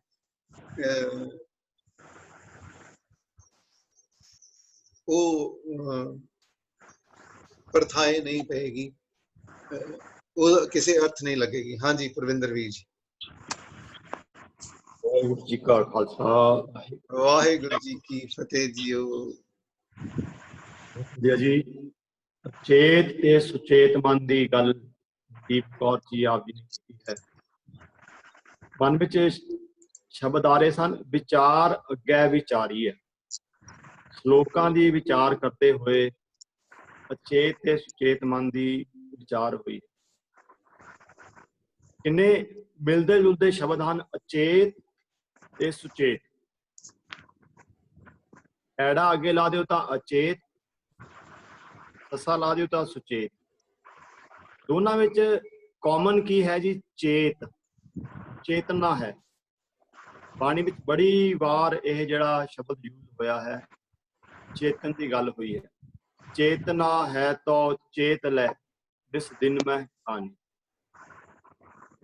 ਚੇਤਾ ਹੀ ਤਾਂ ਚੇਤ ਸਾਹਿਬ। ਗੱਲ ਇਹੀ ਹੈ, ਜੇ ਅਸੀਂ ਸੰਸਾਰ ਦੇ ਵਿੱਚ ਵਿਚਰਦੇ ਹੋਏ ਕੇਵਲ ਸੰਸਾਰ ਦੇ ਬਾਰੇ ਚੇਤਾ ਕਰ ਰਹੇ ਹਾਂ, ਚੇਤਨ ਦੇ ਨਾਲ ਇੱਕ ਚਿੱਤ ਜਿਹੜਾ ਸ਼ਬਦ ਹੈ, ਚਿੱਤ, ਚੇਤਾ, ਚਿੰਤਨ, ਚੇਤਨ, ਇਹ ਸਾਰੇ ਸ਼ਬਦ ਚਿੱਤ ਦੇ, ਸਾਡਾ ਜਿਹੜਾ ਚਿੱਤ ਹੈ, ਹਿਰਦਾ ਹੈ, ਉੱਥੋਂ ਤੁਰੇ ਹਨ। ਹਿਰਦੇ ਵਿੱਚ ਹੀ ਯਾਦ ਹੋਣੀ ਹੈ, ਹਿਰਦੇ ਵਿੱਚ ਹੀ, ਮਨ ਵਿੱਚ ਹੀ ਉਸਦਾ ਪਿਆਰ ਬਣਨਾ ਹੈ। ਜੇ ਅਸੀਂ ਸੰਸਾਰੀ ਸੋਚ ਲੈ ਕੇ ਵਿਚਰਦੇ ਹਾਂ ਸਰੀਰਕ ਰੂਪ ਦੇ ਵਿੱਚ, ਕੱਲ ਵੀ ਅਸੀਂ ਗੱਲ ਵੀ ਕੀਤੀ ਸੀ, ਕੇਵਲ ਜੇ ਅਸੀਂ ਸਰੀਰਕ ਰੂਪ ਵਿੱਚ ਵਿਚਰ ਰਹੇ ਹਾਂ ਤੇ ਉਹ ਸਾਡਾ ਅਚੇਤਾ ਹੋਣ ਦੀ ਨਿਸ਼ਾਨੀ ਹੈ। ਤੇ ਜੇ ਅਸੀਂ ਉਸ ਨਿਰੰਕਾਰ ਨੂੰ, ਉਸ ਕਰਤਾ ਪੁਰਖ ਨੂੰ ਜੇ ਅਸੀਂ ਅਨੁਭਵ ਕਰਕੇ ਵਿਚਰ ਰਹੇ ਹਾਂ, ਉਹਨੂੰ ਅੰਗ ਸੰਗ ਸਹਾਈ ਹੋ ਕੇ ਉਹਦੀ ਪ੍ਰਤੀਤ ਪ੍ਰੇਮ ਦੇ ਵਿੱਚ ਵਿਚਰੇ ਹਾਂ, ਫਿਰ ਮੈਨੂੰ ਲੱਗਦਾ ਹੈ ਉਹ ਸਾਡਾ ਸੁਚੇਤ ਹੋਣ ਦੀ ਨਿਸ਼ਾਨੀ ਹੈ। ਸਾਡਾ ਚਿੱਤ ਜਿਹੜਾ ਹੈ, ਅੱਜ ਜਿਸ ਤਰ੍ਹਾਂ ਸ਼ੁਰੂ ਹੋਈ ਹੈ ਵਡਿਆਈ ਵਿਚਾਰ, ਮੈਨੂੰ ਲੱਗਦਾ ਹੈ ਸਭ ਤੋਂ ਪਹਿਲਾਂ ਅੱਜ ਕਬੀਰ ਜੀ ਆਏ ਹਨ। ਕਬੀਰ ਜੀ ਆਪ ਆ ਕੇ ਸਾਨੂੰ ਜਿਹੜੇ ਸ਼ਲੋਕ ਅੱਜ ਹਨ, ਉਹਨਾਂ ਦੀ ਪਹਿਲਾਂ ਹੀ ਵਿਚਾਰ ਜਿਹੜੀ ਹੈ ਉਹਨਾਂ ਨੇ ਦਿੱਤੀ ਹੈ, ਜਿਹੜੀ ਅਸੀਂ ਅੱਜ 6 ਸ਼ਲੋਕ ਵਿਚਾਰ ਰਹੇ ਹਾਂ। ਸ਼ਬਦ ਚੱਲ ਰਿਹਾ ਸੀ, ਬੰਦੇ ਖੋਜ ਦਿਲ ਹਰ ਰੋਜ਼, ਖੋਜ ਦਿਲ ਹਰ ਰੋਜ਼, ਜਿਹੜੇ ਹੁਣ ਚਿੱਤ ਦੀ ਅਸੀਂ ਗੱਲ ਕਰ ਰਹੇ ਸੀ। ਕਬੀਰ ਜੀ ਆਪ ਆ ਕੇ ਸ਼ਬਦ ਨੂੰ, ਮੈਨੂੰ ਲੱਗਦਾ ਹੈ ਜੀਵਨ ਦਾ ਇੱਕ ਬਹੁਤ ਵੱਡਾ, ਇੱਕ ਡੂੰਘਾ ਗੁੱਝਾ ਭੇਦ ਜਿਹੜਾ ਹੈ, ਉਹ ਸ਼ਬਦ ਦੇ ਰਾਹੀਂ ਸਾਨੂੰ ਸਮਝਾ ਕੇ ਗਏ। ਇੱਕ ਸੀਕ੍ਰੇਟ ਜੋ ਹੈ ਜੀਵਨ ਦਾ, ਉਹ ਸਾਨੂੰ ਸਮਝਾਇਆ ਹੈ। ਕਹਿੰਦੇ ਖੋਜ ਦਿਲ ਹਰ ਰੋਜ਼। ਇਹ ਸਾਰੇ ਜੇ ਅਸੀਂ ਸਾਮਾ ਜਿਸ ਤਰ੍ਹਾਂ ਕਿਹਾ, ਸਾਰ 6 ਸ਼ਲੋਕਾਂ ਦਾ ਸਾਰ ਜੋ ਹੈ ਇਸੇ ਸ਼ਬਦ ਦੇ ਵਿੱਚ ਹੀ ਆ ਜਾਣਾ ਹੈ। ਨਾ ਫਿਰ ਪਰੇਸ਼ਾਨੀ ਮਾਹੇ, ਇਹ ਜੋ ਦੁਨੀਆ ਸਹਿਰ ਮੇਲਾ ਦਸਤਗੀਰੀ ਨਾ। ਇਹ ਜਿਹੜਾ ਅਸੀਂ ਕਹਿੰਦੇ ਨਾ, ਅਸੀਂ ਸ਼ਬਦ ਪੜਿਆ ਕਬੀਰ ਹਰਨਾ ਦੁਬਲਾ ਇਹ ਹਰੀਆਲਾ ਤਾਲ, ਸ਼ਬਦ ਪੜਿਆ ਅਸੀਂ, ਇਹ ਮਾਇਆ ਦੀ ਗੱਲ ਹੈ। ਇਹ ਦਸਤਗੀਰੀ, ਇਹ ਜਿਹੜੀ ਹੈ ਇਹ ਸਹਿਰ ਮੇਲਾ ਹੈ। ਇਹ ਜੋ ਦਿਸਦਾ ਹੈ, ਇਹਦੇ ਵਿੱਚ ਹੱਥ ਵਸ ਕੁਛ ਆਉਣ ਵਾਲਾ ਨਹੀਂ। ਜਿੰਨੀ ਮਾਇਆ ਦਾ ਪਸਾਰਾ ਹੈ ਸਾਡੇ ਆਸ-ਪਾਸ, ਅਸੀਂ ਮਾਇਆ ਰੂਪੀ ਸੰਸਾਰ ਦੇ ਵਿੱਚ ਵਿਚਰ ਰਹੇ ਹਾਂ, ਸੁਪਨੇ ਜਿਉਂ ਸੰਸਾਰ ਦੇ ਵਿੱਚ ਵਿਚਰ ਰਹੇ ਹਾਂ। ਇਹ ਜਿਹੜਾ ਹੈ, ਇਹ ਹੱਥ ਵਸ ਕੁਛ ਵੀ ਆਉਣ ਵਾਲਾ ਨਹੀਂ ਹੈ, ਕੇਵਲ ਤੇ ਕੇਵਲ ਪਰਮਾਤਮਾ ਦਾ ਨਾਮ ਹੀ ਹੈ।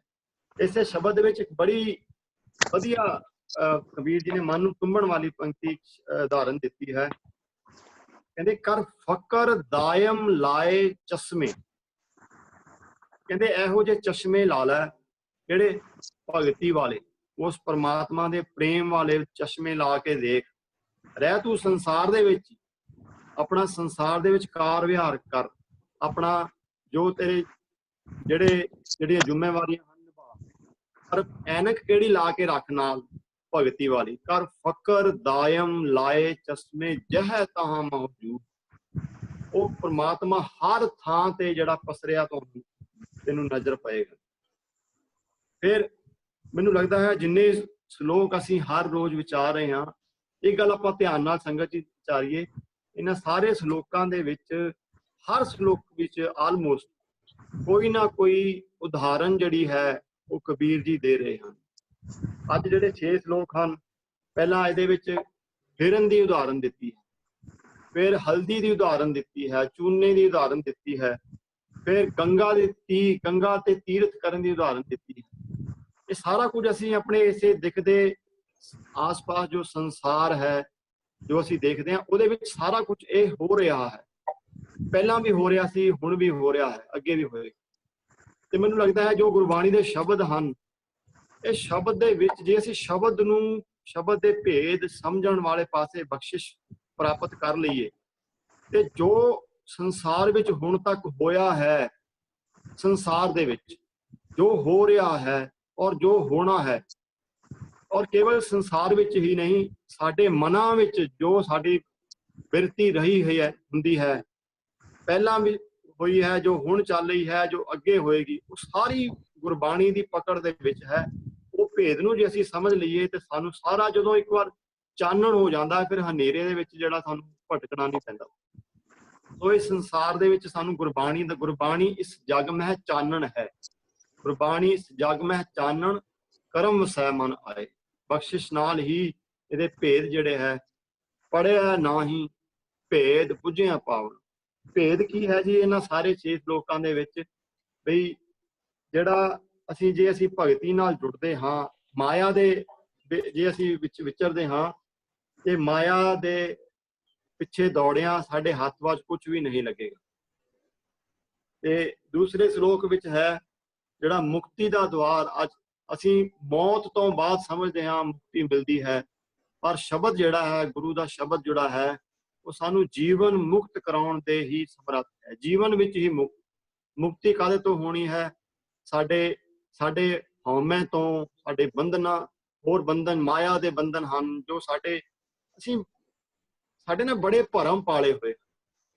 ਮੈਂ ਕੱਲ ਵੀ ਮਹਿਸੂਸ ਕਰ ਰਿਹਾ ਸੀ, ਅਸੀਂ ਸੋਚਦੇ ਹਾਂ ਜੋ ਸਾਡੇ ਦੁਨਿਆਵੀ ਸੰਸਾਰੀ ਰਿਸ਼ਤੇ ਹਨ, ਇਹਨਾਂ ਦੀ ਬੜੀ ਇੰਪੋਰਟੈਂਸ ਹੈ, ਪਰ ਮੈਨੂੰ ਲੱਗਦਾ ਹੈ ਜਿੰਨੇ ਅਸੀਂ ਦੁਨਿਆਵੀ ਰਿਸ਼ਤੇ ਹਨ, ਜਿਵੇਂ ਹਰ ਚੀਜ਼ ਦੀ ਇੱਕ ਐਕਸਪਾਇਰੀ ਡੇਟ ਹੁੰਦੀ ਹੈ ਵੀ ਇੰਨੀ ਤਰੀਕ ਤੋਂ ਇੰਨੀ ਤਰੀਕ ਤੱਕ ਚੱਲਣਾ ਹੈ, ਇਸੇ ਤਰ੍ਹਾਂ ਸੰਸਾਰੀ ਰਿਸ਼ਤੇ ਵੀ ਸਾਡੇ ਜਿਹੜੇ ਹਨ ਉਹ ਐਕਸਪਾਇਰੀ ਡੇਟ ਲੈ ਕੇ ਆਉਂਦੇ ਆ।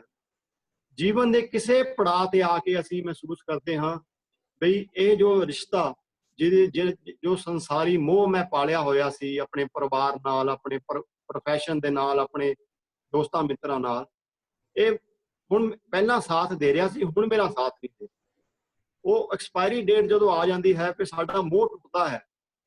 ਇੱਕ ਰਿਸ਼ਤਾ ਇਹੋ ਜਿਹਾ ਹੈ ਭਗਤੀ ਦਾ, ਪ੍ਰਮਾਤਮਾ ਦਾ, ਜਿਹਦੀ ਕੋਈ ਐਕਸਪਾਇਰੀ ਡੇਟ ਨਹੀਂ ਹੈ। ਉਹ ਸਾਨੂੰ ਇਸ ਜਨਮ ਦੇ ਵਿੱਚ ਵੀ ਸਾਡੇ ਸਾਥ ਨਿਭਦਾ ਹੈ ਤੇ ਸਾਡੇ ਕਹਿੰਦੇ ਅੱਗੇ ਵੀ ਲੋਕ ਪਰਲੋਕ ਜਿਹੜਾ ਹੈ ਉਹ ਸੰਗ ਸਹਾਈ ਹੈ। ਸੋ ਇਹਦੀ ਕੋਈ ਐਕਸਪਾਇਰੀ ਡੇਟ ਨਹੀਂ ਹੈ। ਕਬੀਰ ਜੀ ਜਿਸ ਤਰ੍ਹਾਂ ਕਹਿੰਦੇ ਹਨ, ਕਰ ਫਕਰ ਦਾਇਮ ਲਾਏ ਚਸ਼ਮੇ ਜਹ ਤਹਾਂ ਮੌਜੂਦ। ਹਰ ਥਾਂ ਜਿਹੜਾ ਹੈ ਉਹ ਪਰਮਾਤਮਾ ਹੀ ਸਾਨੂੰ ਪ੍ਰਗਟ ਹਾਜ਼ਰਾ ਹਜ਼ੂਰ ਨਜ਼ਰ ਪੈਂਦਾ ਹੈ। ਫਿਰ ਇਹ ਵੀ ਗੱਲ ਸਮਝ ਪਈ ਹੈ ਬਾਣੀ ਦੇ ਵਿੱਚੋਂ ਬਈ ਅਸੀਂ ਪੜ੍ਹਦੇ ਹਾਂ ਵੀ ਜਦੋਂ ਪਰਮਾਤਮਾ ਨਾਲ ਜੁੜਦੇ ਹਾਂ, 9 ਨਿਧੀ 18 ਸਿੱਧੀ ਪਿੱਛੇ ਲੱਗੀਆਂ ਫਿਰੈ, ਜੋ ਹਰ ਹਿਰਦੈ ਸਦਾ ਬਸਾਏ। ਕਬੀਰ ਜੀ ਇਸ ਤੋਂ ਹੋਰ ਉੱਕੇ ਦੀ ਵੀ ਗੱਲ ਵੀ ਸਮਝਾ ਰਹੇ ਹਨ, ਜਿਹੜੀ ਕਿ ਸਾਡੇ ਧਿਆਨ ਵਿੱਚ ਘੱਟ ਆਈ ਹੈ। ਕਹਿੰਦੇ 9 ਨਿਧੀਆਂ 18 ਸਿੱਧੀਆਂ ਵੀ ਛੋਟੀ ਗੱਲ ਹੈ। ਇੱਥੇ ਇਹਨਾਂ ਸ਼ਲੋਕਾਂ ਵਿੱਚ ਕਹਿੰਦੇ ਹਨ, ਪਾਛੈ ਲਾਗੋਂ ਹਰ ਫਿਰੈ। ਉਹ ਪ੍ਰਮਾਤਮਾ ਆਪ 9 ਨਿਧੀਆਂ 18 ਸਿੱਧੀਆਂ ਤਾਂ ਪ੍ਰਮਾਤਮਾ ਦੇ ਪਿੱਛੇ ਆ ਹੀ ਜਾਣਗੀਆਂ, परमात्मा आप ਜਿਹੜਾ ਉਹ ਹਰੀ ਦੇ ਭਗਤਾਂ ਦੇ ਪਿੱਛੇ ਜਿਹੜਾ ਹੈ ਉਹ ਲੱਗ ਕੇ ਉਹ ਉਹਨਾਂ ਨੂੰ ਲੱਭਦਾ ਹੈ परमात्मा, ਕਿਨਾਂ ਨੂੰ ਜਿਹੜੇ ਇਸ ਜੀਵਨ ਦਾ ਭੇਦ ਭਗਤੀ ਦੀਆਂ ਐਨਕਾਂ ਲਾ ਕੇ ਭਾਵ ਉਸ परमात्मा ਨੂੰ ਮਹਿਸੂਸ ਕਰ ਲੈਂਦੇ ਹਨ, ਅਨੁਭਵ ਕਰ ਲੈਂਦੇ ਹਨ ਤੇ ਆਪਣਾ ਜੀਵਨ ਜਿਹੜਾ ਹੈ ਸ਼ਬਦ ਅਨੁਸਾਰ ਹੀ ਬਣਾ ਕੇ ਜੀਵਨ ਵਿੱਚ ਵਿਚਰਦੇ ਹਨ ਤੇ ਆਪਣੇ ਉਹ ਜੀਵਨ ਮੁਕਤ ਹੋ ਜਾਂਦੇ ਹਨ। ਵਾਹਿਗੁਰੂ ਜੀ। वाह जी, धन्यवाद जी। बहुत प्यारी विचार वीर जी ने दिती है कि जिहड़ी मैं अगे बेनती करा सारी संगत नूं कि साडा सिर्फ प्रयोजन जो है संसार विच आउण दा वो सतगुर सच्चे पातशाह ने आप सानूं डिफाइन कर दिता है कि मैं सरंजाम लाग भव जल तरन के जन्म बिरथा जात रंग माया के अवर काज तेरे किते नाकाम दी सानूं पातशाह ने गल कही है। आओ रल के अज दा जिहड़ा टेक अवे है जो अज असीं इथों लैके जाना है वो यही है कि भावें असीं गंगा दे कोल घर पा लईए, भावें जात बरन दा अहंकार कर लईए, पर मुक्त द्वारा जिहड़ा मोकला है ना वो जिहड़ा भीड़ा है शंकरा है वो मोकला तां ही बनेगा कि असी रोज रोज अपने अचेत मन दे विच बाणी भरदे जाइए क्योंकि अचेत मन च अगर असी बाकी गल्लां वल ध्यान साडा रहेगा कि मैं आ भी काम करना है, आ भी काम करना है, करने हन जरूर करने हन, उस तो बगैर साडी गति नहीं है, पर जिहड़ा साडा अपना मन है उहनूं असी हमेशा बाणी वाले पासे ला के रखना है। जिहड़े अचेत मन नूं असी बाणी दा फरमान कहने आ ना कि रोज असी पढ़ीए कोई ना कोई इहो जिहा मन भाउंदा फरमान जिहड़ा सानूं चंगा लगे।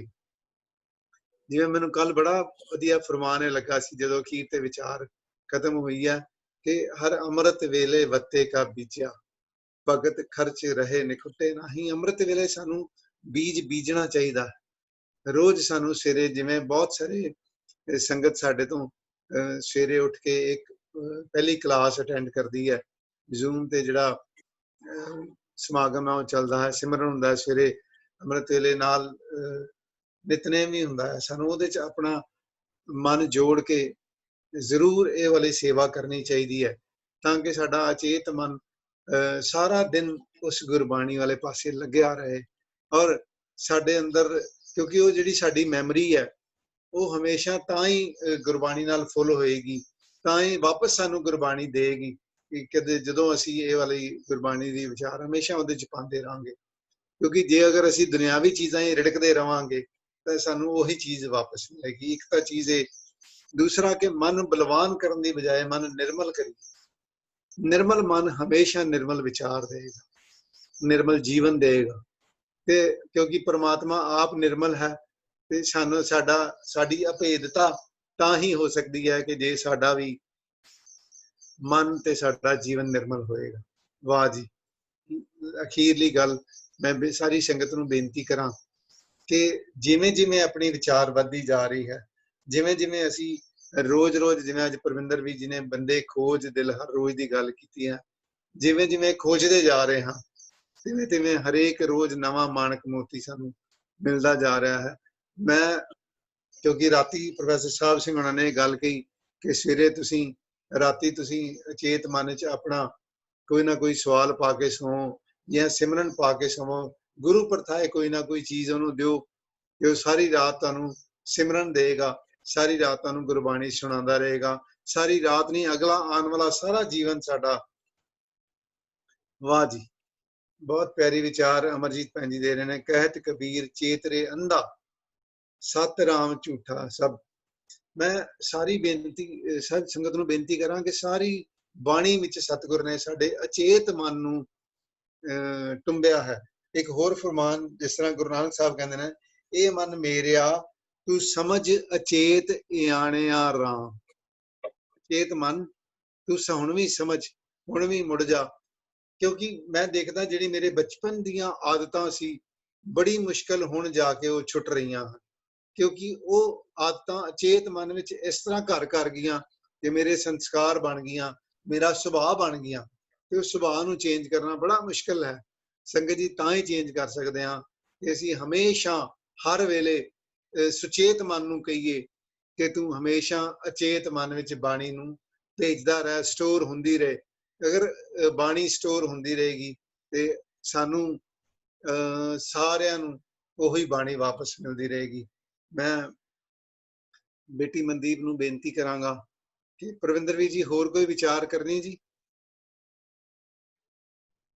ਜੀ ਇਹ ਸ਼ਬਦ ਇੱਕ ਪੰਕਤੀਆਂ ਆ ਰਹੀਆਂ ਸੀ ਮਨ ਵਿੱਚ। ਕੌਣ ਵੱਡਾ ਮਾਇਆ ਵਡਿਆਈ, ਸੋ ਵੱਡਾ ਜਿਨ ਰਾਮ ਲਿਵ ਲਾਈ। ਖੇਲੀਆਂ ਪੰਕਤੀਆਂ ਵਿੱਚ ਕਬੀਰ ਜੀ ਗੁਰੂ ਮਹਾਰਾਜ ਇਸ ਪੰਕਤੀਆਂ ਵਿੱਚ ਫਰਮਾਉਂਦੇ ਹਨ, ਕਹੋ ਨਾਨਕ ਇਹ ਤਤ ਵਿਚਾਰਾ। ਇਹ ਜਿਹੜਾ ਤਤ ਸ਼ਬਦ ਹੈ ਨਾ ਜੀ, ਇਹਦੇ ਪਿੱਛੇ ਬੜੀ ਜੀਵਨ ਦੀ ਘਾਲ ਕਮਾਈ ਹੈ। ਕਹੋ ਨਾਨਕ ਇਹ ਤਤ ਵਿਚਾਰਾ, ਬਿਨ ਹਰ ਭਜਨ ਨਹੀਂ ਛੁਟਕਾਰਾ। ਬਿਨ ਹਰ ਭਜਨ ਨਹੀਂ ਛੁਟਕਾਰਾ। ਇਹ ਛੁਟਕਾਰਾ ਸਾਡਾ ਭਜਨ ਦੇ ਨਾਲ ਜੀਵਨ ਦੇ ਵਿੱਚ। ਵਾਹਿਗੁਰੂ ਜੀ ਕਾ ਖਾਲਸਾ, ਵਾਹਿਗੁਰੂ ਜੀ ਕੀ ਫਤਿਹ ਜੀ। ਕੱਲ ਆਪਾਂ ਮੇਰੇ ਕੋਲ ਕਾਜ਼ੀ ਸਲਾਰੂਦੀਨ ਦੀ ਬਹੁਤ ਪਿਆਰੀ ਇੱਕ ਲੇਖ ਨ ਛੁੱਟੀ ਹੈ ਸਖੀ, ਜੋ ਲਿਖਿਆ ਕਰਤਾਰ ਦੀ ਵਿਚਾਰ ਆਪਣੀ ਰਹਿ ਗਈ ਹੈ ਜੀ।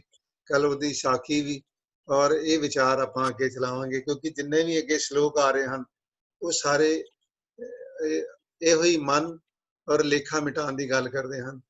ਮੈਂ ਬੇਨਤੀ ਕਰਾਂਗਾ ਮਨਦੀਪ ਬੇਟਾ, ਬਹੁਤ ਪਿਆਰ ਨਾਲ ਜਿਸ ਤਰ੍ਹਾਂ ਅੱਜ ਵਿਚਾਰ ਹੋਈ ਹੈ ਕਿ ਸਾਡੇ ਜਿਹੜੇ ਅਚੇਤ ਮਨ ਵਿੱਚ ਇਹ ਸਾਰੇ ਦੇ ਸਾਰੇ ਸ਼ਲੋਕ ਅੱਜ ਘਰ ਘਰ ਜਾਣ, ਤਾਂ ਕਿ ਅਸੀਂ ਸਾਰੇ ਇਹ ਸ਼ਲੋਕ ਗਾਉਂਦੇ ਰਹੀਏ, ਸਾਰਾ ਦਿਨ ਗਾਉਂਦੇ ਰਹੀਏ। ਇਹ ਵਾਲਾ ਸ਼ਲੋਕ ਦਾ ਸੰਗਤ ਜੀ ਜ਼ਰੂਰ ਆਪਾਂ ਅੱਜ ਸਾਰੇ ਜਣੇ ਜ਼ਰੂਰ ਯਾਦ ਕਰੀਏ ਕਿ ਕਬੀਰ ਮਨ ਨਿਰਮਲ ਪਿਆ ਜੈਸੇ ਗੰਗਾ ਨੀਰ, ਪਾਛੇ ਲਾਗੇ ਹਰ ਫਿਰੋ ਕਹਿਤ ਕਬੀਰ ਕਬੀਰ।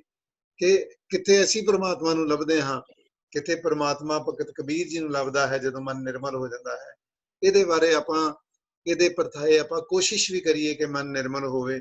ਸਾਰਾ ਦਿਨ ਇਹਨੂੰ ਅੱਜ ਗਾਉਂਦੇ ਰਹੀਏ ਔਰ ਇੰਨੇ ਪਿਆਰ ਨਾਲ ਗਾਈਏ ਕਿ ਸਾਡੇ ਅਚੇਤ ਮਨ ਵਿੱਚ ਘਰ ਘਰ ਘਰ ਤੇ ਸਾਡੇ ਮਨ ਨਿਰਮਲ ਹੋਣ ਵਾਲੇ ਪਾਸੇ ਸਾਡੀ ਯਾਤਰਾ ਸ਼ੁਰੂ ਹੋ ਜਾਏ। ਐਸੀ ਅਰਦਾਸ ਸਾਡੀ ਹੋ ਜਾਏ।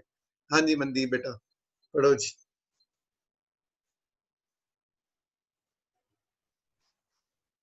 ਹਾਂਜੀ ਕਰ ਦਿਓ ਜੀ। ਪਹਿਲਾ 53ਵਾਂ ਸ਼ਲੋਕ ਜੀ ਸਹਿਜਵੀਰ ਜੀ।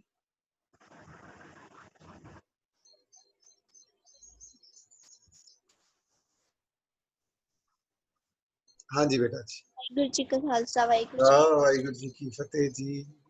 ਕਬੀਰ ਹਰ ਨਾ ਦੁਬਲਾ, ਇਹੋ ਹਰਿਆ ਤਾਲ, ਲਾਖ ਅਹੇਰੀ ਏਕ ਜਿਉ, ਕੇਤਾ ਬਚਿਓ ਕਾਲ। ਕਬੀਰ ਹਰ ਨਾ ਦੁਬਲਾ, ਇਹੋ ਹਰਿਆਰਾ ਤਾਲ, ਲਾਖ ਅਹੇਰੀ ਏਕ ਜਿਉ, ਕੇਤਾ ਬਚਿਓ ਕਾਲ।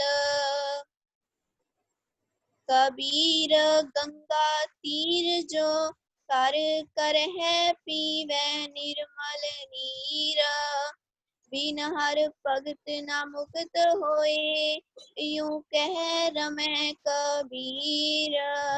कबीर गंगा तीर जो, कर कर है पीवै निर्मल नीर, बिन हर भगत न मुक्त होए, यूं कह रमै कबीर। कबीर मन निर्मल पया, जैसा गंगा नीर, पाछे लागे हर फिरै, कहत कबीर कबीर। कबीर मन निर्मल हो पया, जैसा गंगा नीर, पाछे लागे हर फिरै, कहत कबीर कबीर।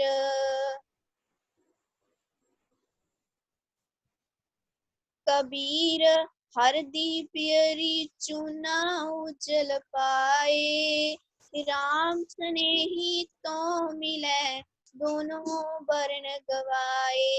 कबीर हर दी पियरी चूना उजल पाए, राम स्नेही तो मिले दोनों बरन गवाए। कबीर हर दी पिर तन हरै चून चहन नार हाय बलिहारी एह परीत को जह जात बरन कुल जाए कबीर हर दी पिर तन हरे चून चहन नार हाय बलिहारी एह परीत को जह जात बरन कुल जाए और कबीर मुक्त द्वारा संकुरा राई दसे पाए मन तो मैंगल होए रह्यो निक सो क्यों कह जाए कबीर मुक्त द्वारा संकुरा राई दसे पाए मन तो मैंगल होए रह्यो निक सो क्यों कह जाए कबीर ऐसा सतगुर जी मिले तूठा करे पसाओ मुक्त द्वारा मोकला सहजे आवो जाओ कबीर ऐसा सतगुर जी मिले तूठा करे पसाओ मुक्त द्वारा मोकला सहजे आवो जाओ वाहिगुरु जी जी का खालसा वाहिगुरु वाहिगुरु जी की फतेह जी फतेह जी।